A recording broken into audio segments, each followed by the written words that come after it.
Welcome to Hippie Chick Chats, Monday Mindfulness Edition, where we will slow things down and start our week together with a quick chat on ways we can be intentional in caring for our minds, bodies, families, surroundings, and anything else that may come up.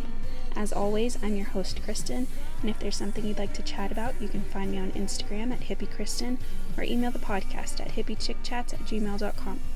So yeah, let's chat about ways we can be mindful in this week ahead.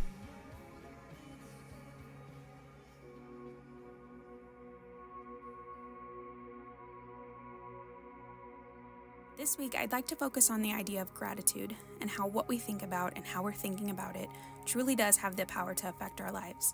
We just have to see how it works through the right lens.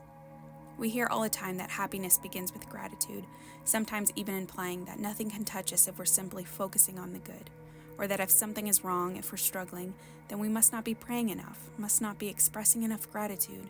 That if something is wrong, then we must be doing something wrong, because if we were just thankful for where we are and what we have, especially compared to others, then we'd be happy. And that's not true at all, because if we go back to last week's episode, we'll remember that two things can be true at the same time. You can have so much to be thankful for and happy about and still be having a hard time. You can be the most bubbly, nice person and still have horrible things happen.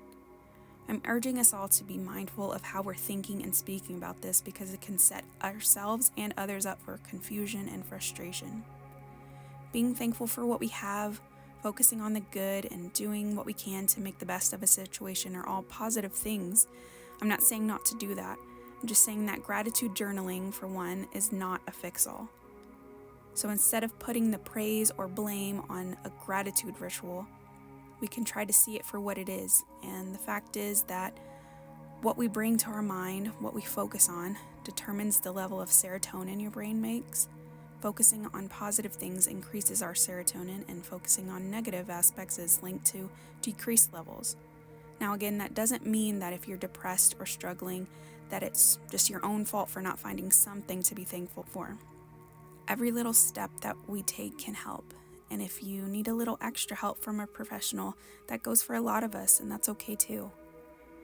There are also many studies that show that meditation increases dopamine. So if you can find a few minutes to slow down, clear your mind, list off a few things that you can be thankful for without judgment or expectations, your serotonin and dopamine levels can increase, making it easier for your brain to automatically find the good things for you.